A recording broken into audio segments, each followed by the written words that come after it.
Hold on to this. Today's animal is stirring up trouble everywhere. Hey there, my wonderful people. Welcome. This is Carlitos Ipofroshu.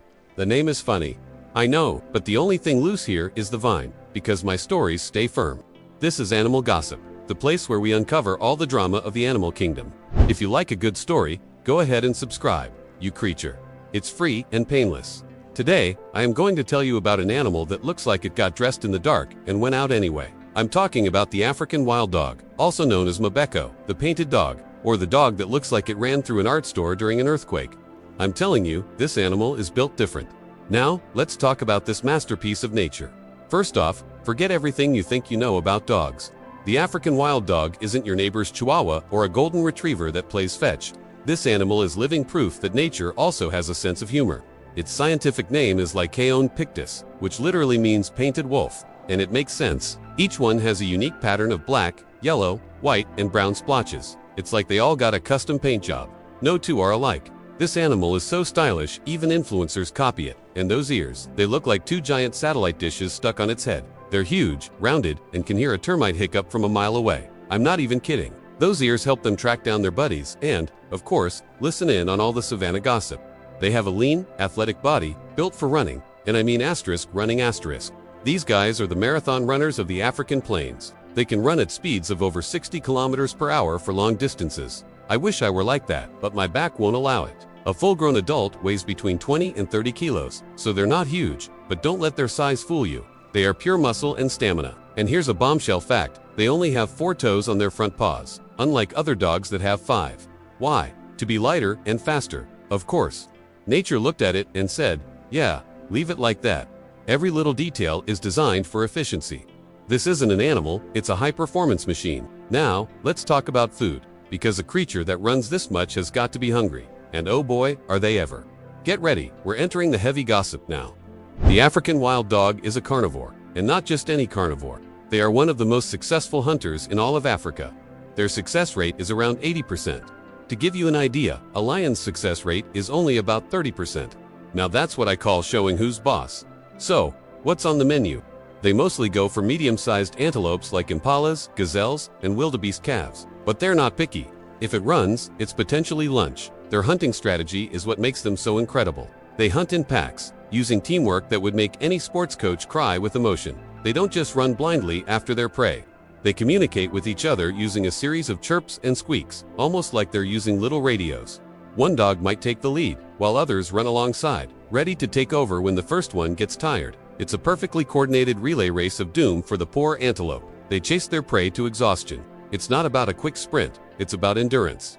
They can keep up the chase for several kilometers until the prey is too tired to run anymore. I respect it because I want to stay alive. They are relentless, smart, and a true force of nature. And when they make a kill, it's a family affair. They share the food, and here's where it gets really touching. The pups get to eat first, always, even before the alpha pair, the leaders of the pack. After the pups have had their fill, the adults that stayed behind to babysit or those who are old or injured are allowed to eat. The hunters will even regurgitate meat for them. I'm telling you, the level of cooperation and social care in a wild dog pack is something we humans could learn a lot from. Animal gossip is worth more than people gossip. The whole forest talks about this case. They're tough predators, but they take care of their own. Alright, let's dive into the family drama, because reproduction in the wild dog world is a whole soap opera. Think of a determined animal. In each pack, there's usually only one breeding pair, the alpha male and the alpha female. They're the king and queen of the castle. The rest of the pack, who are usually their relatives, all help out. This isn't a democracy, my friends, it's a monarchy. The alpha female is the only one who is allowed to have pups. If another female in the pack gets pregnant, things can get complicated. The alpha female might steal her pups, or worse. There are animals more dramatic than nosy neighbors. After a gestation period of about 70 days, the alpha female gives birth in a den, usually an abandoned aardvark burrow. She can have a huge litter, sometimes up to 20 pups. Can you imagine having 20 kids at once? I get tired just thinking about it. The pups are born blind and helpless, and they stay in the den for the first 3 months of their lives. During this time, the entire pack works together. Some stay behind to babysit while others go out to hunt. And like I said, when the hunters return, they bring food back for the mother and the pups. It's a real community effort. This melts even a stone heart. The pack raises the young together, teaching them how to hunt, how to play, and how to survive. It's a beautiful, chaotic, and incredibly effective system. So, where do these painted-faced athletes call home? Pay attention to this part. African wild dogs are creatures of the open spaces. They love savannas, grasslands, and open woodlands. They need a lot of room to roam because their hunting style requires chasing prey over long distances. A single pack can have a home range of hundreds, sometimes thousands of square kilometers. That's bigger than some cities. They're not big on building their own houses. For them, a home is wherever the pack is. They are nomads, constantly on the move, following the herds of prey. The only time they stay in one place for a while is when the alpha female has pups in a den. During that time, the pack will hunt in the surrounding area and return to the den each day. But as soon as the pups are old enough to travel, the whole family hits the road again, and the wild show goes on. Geographically, these guys are exclusively found in Africa, mostly in the southern and eastern parts of the continent. Countries like Botswana, Zimbabwe, Namibia, Zambia, and Tanzania are their main strongholds. Botswana's Okavango Delta is a particularly famous spot for them. In the past, their range was much larger. They used to be found in almost 40 countries across Africa, from the deserts to the mountains. But sadly, their numbers have dropped dramatically. Today, they are one of Africa's most endangered carnivores. Think it's over? We've barely begun. Their story is a mix of incredible success and heartbreaking struggle. Even a top-tier predator has enemies.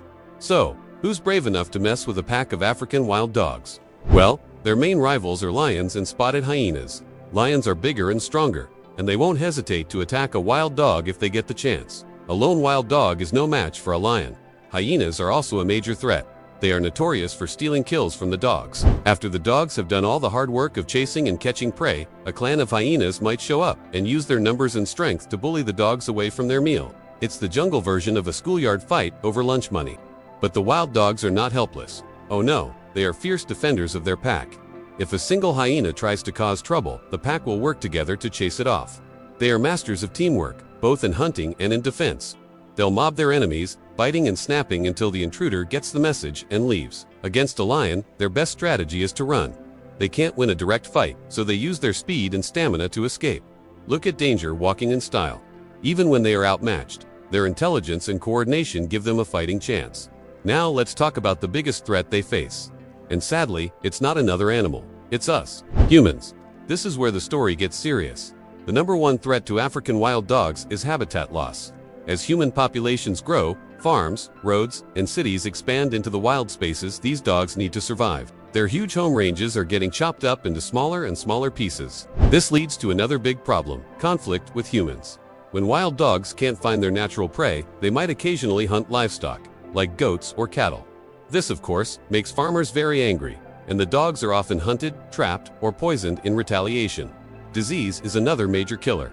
Diseases like rabies and canine distemper, often transmitted by domestic dogs, can wipe out entire packs in a matter of weeks. Because they are so social, a disease can spread like wildfire through the pack. It's a tragic domino effect. All these factors combined have pushed the African wild dog to the brink.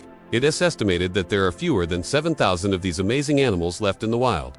This isn't an animal, this is a walking treasure, and we are losing it. So, how long does one of these incredible painted dogs get to run the savannas?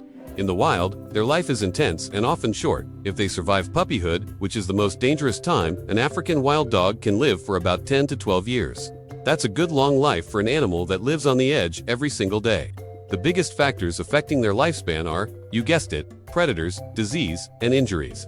A kick from an antelope during a hunt can be fatal. An encounter with a lion can end a dog's life in an instant. It's a tough world out there, but their social structure helps them a lot. The pack takes care of its members. An injured dog that might starve on its own can survive because its packmates will bring it food. This is one of the things that makes them so special. Their lifespan isn't just about individual strength, it's about the strength of the group.